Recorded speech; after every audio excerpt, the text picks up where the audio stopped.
Hola, ¿qué tal? Yo soy Cintia Reyes y vamos a comenzar a platicar ahora sobre destilación. La destilación es una operación unitaria que nos permite separar dos o más componentes de una mezcla líquida. Y para poder lograr esto se basa en que estos componentes tengan suficiente diferencia de volatilidad. Aquí también cabe aclarar que de repente algunos docentes promovemos cierta confusión en esta operación. Y bueno, voy a hablar de mi experiencia personal. Yo recuerdo, hace mucho tiempo, cuando iba en la secundaria, me tocó hacer prácticas de laboratorio de química de destilación. Quizás llegué a destilar agua y alcohol. Seguro hice más de alguna, pero no me acuerdo así con precisión. Pero lo que recuerdo es justamente este malentendido que, bueno, seguramente nos lo explican así a nivel muy básico para no confundirnos. Pero ya a estas alturas es importante hacer las aclaraciones. No sé si ustedes han hecho destilaciones de este tipo, pero básicamente uno coloca un matracito. Es más, voy a hacer un dibujo. Nada más para que estemos en la misma sintonía. Hagan de cuenta que este era mi fuente de calor. Nosotros utilizábamos mecheros de alcohol. Bueno, aquí había un soporte universal y con el soporte universal sosteníamos pues quizás un matracito. Total que el matraz tenía un termómetro. Bueno, no se va a notar en mi dibujo, pero hagan de cuenta que tiene un termómetro. Y luego se conectaba con el destilador de Rosario. El destilador de Rosario... Bueno, obviamente este no es de Rosario. Sería muy difícil que dibujara yo uno de esos con el mouse. Pero bueno, hagan de cuenta que este es el destilador. Y por acá se captaban las gotas. En fin. Les digo que pues aquí había un termómetro. Y el asunto es que nosotros íbamos registrando cómo se iba calentando la sustancia a partir de nuestro mecherito o lámpara de alcohol. Por cierto que el destilador tenía un sistema contracorriente de enfriamiento. Esto es lo clásico, ¿no? Aquí entraba agua y salía por acá para que pudiera salir un condensado y no el evaporado. En fin, el punto es que empezábamos a calentar y nosotros veíamos cómo el termómetro empezaba a subir, no sé, 30, 40, 50, 60, 70. Nos decían que la primera temperatura en la que se estacionaba el termómetro, esa era la temperatura del más volátil, que en nuestro caso, bueno, si esto era agua y alcohol, pues era alcohol. Entonces, el asunto, el malentendido que a nosotros nos decían, es que mientras no viéramos que el termómetro se movía de temperatura, no sé, quizás 88, estoy inventando porque no me acuerdo cuál es la temperatura de evaporación del alcohol.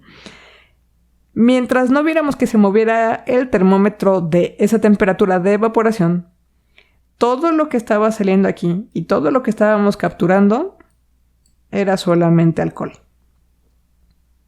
Eso es lo que nos decían. Y pues eventualmente veíamos que esto empezaba a calentarse y sí empezaba a calentarse acercándose a los 90 y tantos porque yo no vivo en una zona de una atmósfera. Entonces aquí se estaba evaporando también agua. Pero solo hasta que empezaba a subir la temperatura, a acercarse a la temperatura de ebullición del agua. Y después veríamos que se estacionaría en la temperatura de ebullición del agua, que para nosotros era algo así como 95 o 96 Celsius. Y bueno, el malentendido radica en que esto de que la primera evaporación es alcohol puro, porque es el más volátil, pues no es preciso. Quizás la primera gotita, y solo la primera gotita, realmente era de alcohol puro. Pero fuera de ahí, pues nosotros estábamos arrastrando un poquito de agua. De hecho, hay un cambio en la composición conforme avanza el tiempo y conforme vamos avanzando en la evaporación. Esto lo vamos a ver un poquito más adelante, pero lo quería comentar de una vez para aclarar porque pues así fue como yo llegué creyendo que funcionaba la destilación a la licenciatura y pues no me acuerdo en qué momento me lo aclararon, pero pues cuando me aclararon me hizo mucho sentido. Y quizás no todo el mundo ya tiene esta información perfectamente clara en su mente. Y esto es importante porque ahora que hablemos de destilación y de puntos de burbuja y puntos de rocío, sobre todo en más de 2 componentes, pues es perfectamente lógico que nuestras mezclas van a contener distintas fracciones de todos los componentes en mayor o menor medida. Dependerá de qué tan diferentes son sus volatilidades. Y bueno, el punto es que tenemos que buscar sustancias, si queremos aplicar la destilación, que estén suficientemente alejadas como para que hacer una destilación sí nos vaya a hacer una separación adecuada. Y volviendo al tema, nosotros cuando trabajamos con destilación tenemos que recordar esta ecuación de aquí que les estoy mostrando, que es la ecuación de equilibrio, quizás se ve muy chiquita. Les decía que les estoy recordando esta ecuación que es la de grados de libertad de Gibbs o fases de Gibbs, donde C son los componentes, P son las fases, F es freedom degrees. Y bueno, típicamente cuando hablamos de un equilibrio líquido-vapor estamos hablando de 2 fases y va a depender del número de componentes, cuántos grados de libertad, cuántas variables tenemos que fijar para tener claridad de qué estamos hablando.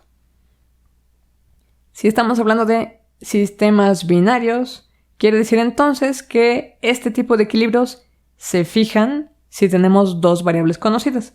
Puede ser presión y temperatura, presión y composición, o la otra composición, una de líquido y otra de gas, presión y entalpía, etc. Por eso es que estos equilibrios se pueden mostrar en distintos tipos de diagramas. Por ejemplo, el diagrama de Thiele, como este que les estoy mostrando. De hecho, este diagrama normalmente le vamos a agregar esta línea diagonal. Esta línea azul es la de equilibrio, esta diagonal se llama línea auxiliar. Es una línea donde X es igual a Y, o Y es igual a X, como lo quieran decir.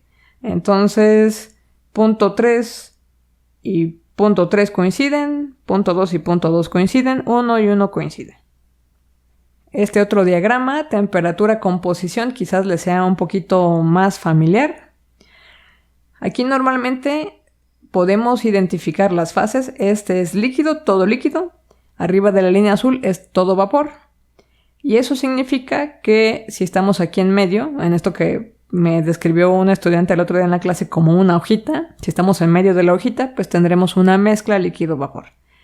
De estos diagramas quizás recuerdes que en clases como físico-química de repente te dicen, bueno, es que tienes una mezcla de líquido, por ejemplo, de 0.2 del más volátil. Bueno, voy a decir que es ¿qué será?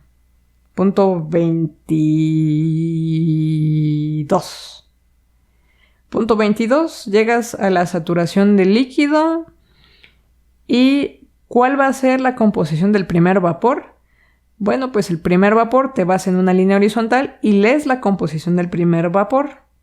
Esta línea se ve un poquito chueca, pero bueno, para el caso da la idea. Y este sería un 0.5. Entonces el más volátil en el vapor se llega a concentrar de 0.22 a 0.5. Y así sucesivamente, ¿no?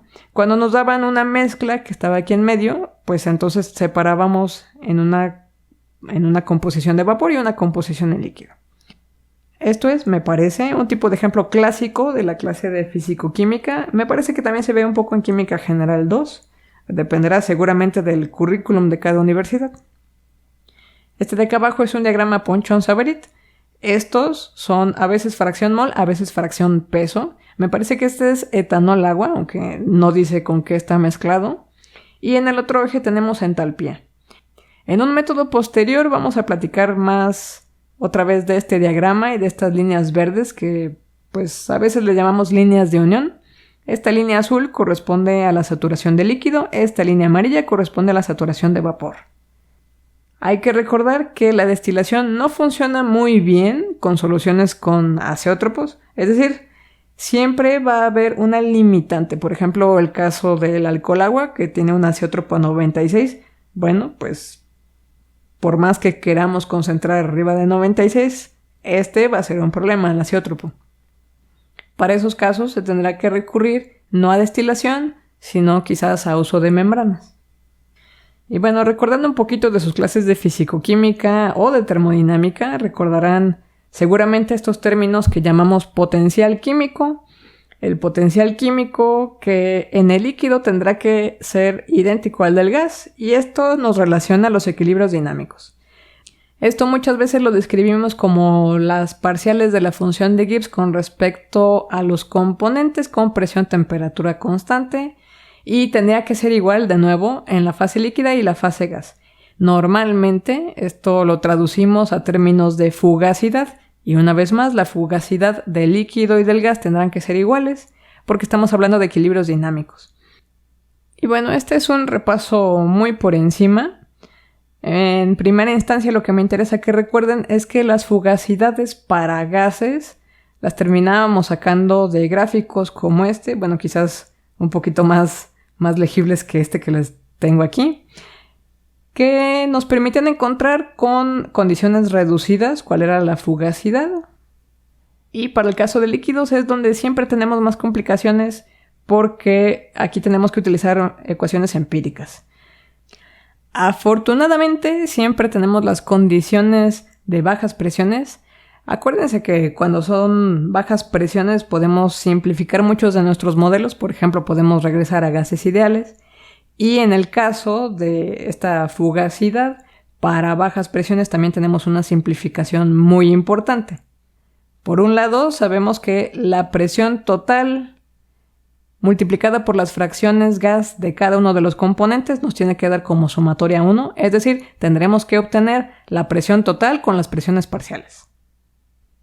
Y para soluciones ideales, ya sabemos que estas presiones parciales están en función de la presión vapor. A partir de esta última igualdad podemos entonces identificar cómo se correlacionan la presión total, la presión vapor y las composiciones en líquido y vapor.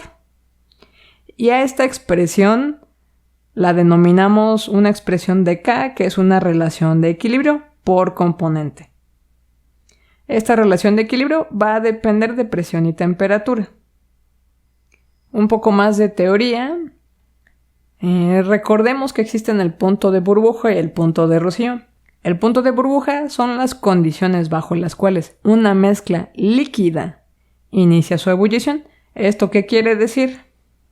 Nos van a dar una composición y esa composición hay que pensar que quizás empezamos a 0 Celsius, por decir algo, y la empezamos a calentar y calentar y calentar y calentar hasta que llegamos al punto de burbuja.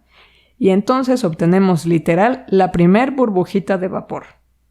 Eso es lo que estamos buscando cuando decimos punto de burbuja. ¿Cómo se expresa esto en ecuaciones? La suma de las composiciones o la suma de las fracciones mol en fase gas tendrá que dar 1 sí o sí. Y utilizando esta K para nuestras expresiones que vamos a necesitar, esta K, que recuerden es relación de equilibrio entre las fases líquido y gas para bajas presiones, vamos a encontrar que la composición del gas de uno de los componentes está relacionada con la composición en líquido. Toda la sumatoria de las composiciones, toda la sumatoria de las fracciones mol en gas de todos los componentes tendrá que dar 1.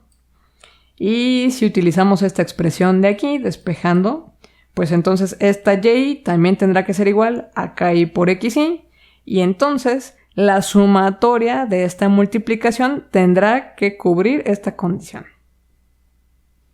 Pasamos al punto de rocío.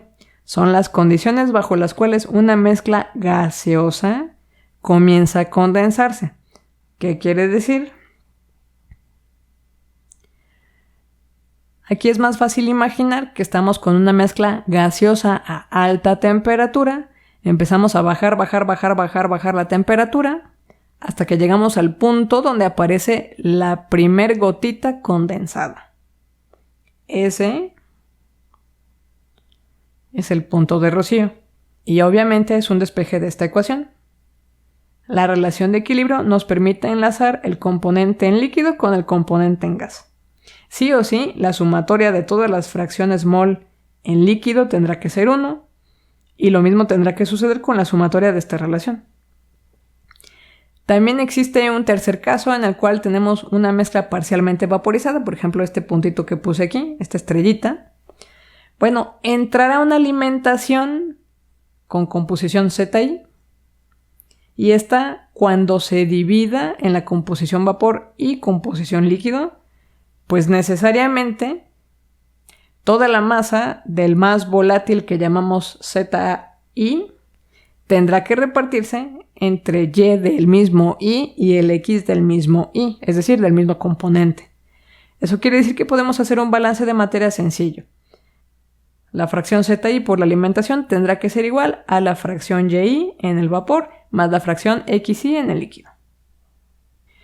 Podemos sustituir este YI del vapor por esta relación que estamos identificando acá atrás, para entonces poder tener una expresión donde ZI es un dato conocido de alimentación. Al igual que la F, la alimentación, sabremos si se alimentan 1, 2, 3 moles, etc. Y nos tendrán que decir qué es lo que queremos obtener, cuánto de vapor y cuánto de líquido. Hablando otra vez de todos los componentes, la sumatoria de los componentes en la fase vapor tendrá que ser 1 si estamos hablando de fracción mol. Y bueno, lo único que se hizo aquí, porque es más sencillo hablar de fracciones vaporizadas y condensadas, es dividir la expresión por la alimentación, es decir, lo pasamos a los denominadores, como la ley de la tortilla, y ya está. Hay una variante a hacer estos análisis, que es relacionar las K de distintos componentes. Por lo tanto, podemos hablar de un alfa y J, que sería la relación de K del componente I entre la K del componente J.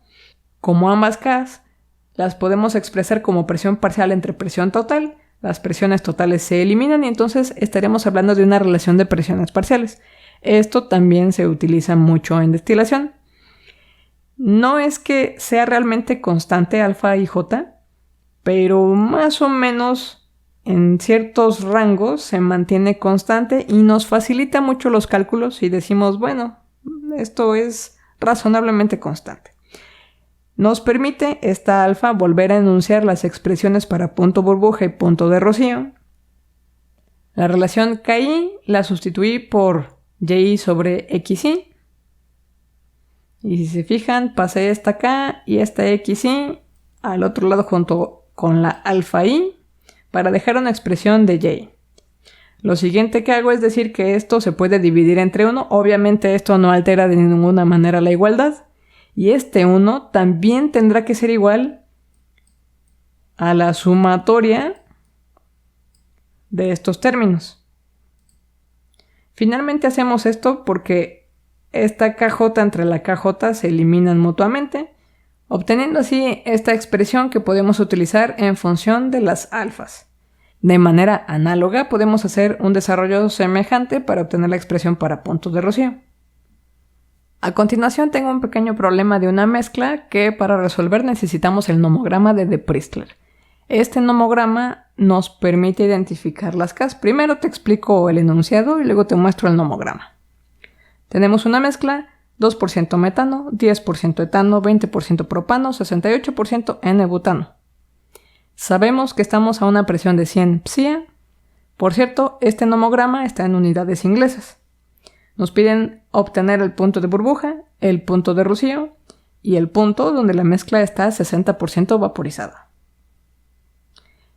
Nos facilitan la vida aclarándonos que esta mezcla forma soluciones ideales en fase líquida o que al menos lo podemos considerar así. La expresión para el punto de burbuja es esta de aquí que acabamos de ver. Y a ver, ¿por qué dice aquí prueba y error? Esto que les estoy mostrando es justamente el nomograma de De Priestler. Notarán, este eje es el de presión absoluta, psias. Y luego hay un montón de rectas donde cada una tiene etiquetas. Etileno, etano, propileno, propano, etcétera, etcétera, etcétera. Y de este lado está la escala de temperaturas. Lo que sucede cuando tenemos que hacer una lectura es que de hecho hacemos una línea recta entre la presión, por ejemplo, En nuestro caso vamos a conectar los CMC.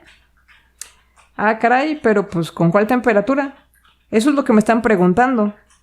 Entonces, si yo digo, pues, ¿qué será? 20 Fahrenheit. Esa sonó bonita. Ok, bueno, si asumo como primera suposición que los 20 Fahrenheit es la temperatura de rocío, entonces en cada una de estas escalas tendré que leer cuál es la K para el metano, etano, propano y N-butano. Estos cruces de esta línea rosa que acabo de poner, con cada una de estas líneas es justamente cada una de las K. Este de aquí será la K del metano, esta de aquí la K del etano y así sucesivamente. Esta serie de prueba y error la hice con mis estudiantes. Y bueno, lo primero que tenemos que suponer para el punto de burbuja es que toda la mezcla, así 2%, 10%, 20%, 68%, está en líquido, es esta columna. Y se está calentando a distintas temperaturas que estamos tratando de identificar. Si pensamos que a 30 Fahrenheit es el punto de rocío, entonces trazamos esta línea y hacemos la lectura de las KI de cada uno de los componentes. Para simplificar, este es el metano, etano, propano, N-butano. Obviamente no está completo, no está bien la fórmula, pero es nada más para simplificar. Y luego hacemos la multiplicación, esta de K, KI por XI. Y una vez que hacemos estas multiplicaciones, esto por supuesto lo hicimos en Excel para mayor rapidez, hacemos la sumatoria. Los números rojos son la sumatoria. Este para nada es un número 1. Como no se cumple la condición, eso quiere decir que 30 Fahrenheit no es la temperatura del punto de rocío. Calentamos un poco más. 40. Hacemos otro trazo. Conectamos la línea de 100 PSIA con 40 Fahrenheit. Que sería 100 PSIA con 40 Fahrenheit. Y a partir de aquí se hicieron las lecturas. Más o menos, estas son las lecturas que obtuvimos. Otra vez, multiplicamos esta composición en líquido con las KI. Verificamos la sumatoria. Todavía no me convence esto como una sumatoria de 1. Le bajamos ahora un poquito porque quiere decir que nos pasamos. Le bajamos a 38. Y bueno, ya entre 38 y 39 es muy difícil leer. En 38 tampoco le atinamos. Y realmente lo que hicimos fue pues un promedio simple de entre 40 y 38. Dijimos pues algo así sería la lectura de 39. Y más o menos esto ya queda 1. Estas fracciones que corresponden a la composición las podemos luego normalizar para que sí den una sumatoria de 1. Y esa normalización de datos sí está bastante más aproximada a la composición que obtendríamos. Inciso B, el punto de rocío. ¿Qué estamos haciendo en el punto de rocío? Dijimos que estamos en el vapor y queremos empezar a condensar. Así que vamos a empezar a una temperatura mayor y vamos a empezar a enfriar a ver hasta qué temperatura obtenemos el punto de rocío. Empezamos en esta ocasión con 150 Fahrenheit. Igual, esta es la condición que se tiene que cumplir. En este caso, ahora suponemos que todo está en fase de vapor. Y bueno, hacemos la relación en Excel. Por eso ven tantos decimales. Realmente no tiene sentido hablar de tantos decimales. Simplemente no los quitamos del Excel. Hacemos la suma, ¿no? Pues, pero ni de cerca, ¿no? Nos bajamos. Bueno, primero, la verdad es que no siempre. Entonces, subir o bajar nos permite saber si nos estamos alejando o acercando. Calentamos un poco a 170, nos alejamos más, corregimos y nos vamos a 110. En 110 ya nos estamos acercando al valor de 1 y bueno, a 120 prácticamente ya le atinamos. Finalmente, la condición de mezcla, un punto donde esté 60% vaporizado, se cumple con esta condición. Hay que recordar la ecuación. Es esta de acá. Y si está 60% vaporizado, podemos tomar una base. Si la base es un solo mol por segundo, por ejemplo, 60% vaporizado significa 0.6 de vapor con respecto a una alimentación de 1. Y esta expresión de acá, el líquido, por consecuencia, es el restante, o sea, 0.4. Y hacemos lo mismo. esto tendrá que estar entre las dos previas, entre el punto de rocío y el punto de burbuja. Por eso empezamos con 70, bueno, no le atinamos, subimos a 110 y ya más o menos encontramos la temperatura. Hacer esto es una manera de empezar a conocer cómo se va a comportar una solución. Espero que hasta aquí el ejemplo sea razonablemente claro y te empiece a dar una idea de cómo se puede empezar a trabajar con destilación multicomponente. Me regreso un poquito nada más para que notes algunos detalles. Esta K nos ayuda a interpretar cuál es el más volátil de los 4. Obviamente la molécula más pequeña, en este caso la de metano, será la más volátil. Es a la que le puse una menor composición. Por eso notarás que finalmente no es tan abundante el metano cuando llegamos a los 39 Fahrenheit. Y bueno, en general, en ninguna temperatura es el más abundante a pesar de ser el más volátil. El más abundante es el N-butano. Y bueno, esto es algo que habrá que considerar siempre que estemos trabajando con mezclas. Hay una relación entre la composición inicial y la volatilidad para saber más o menos qué es lo que podemos esperar. Aprovechando que tengo tu atención, quiero invitarte a que conozcas mi canal de divulgación de ciencia, cuyo enlace te muestro en este momento en pantalla. Gracias y hasta pronto.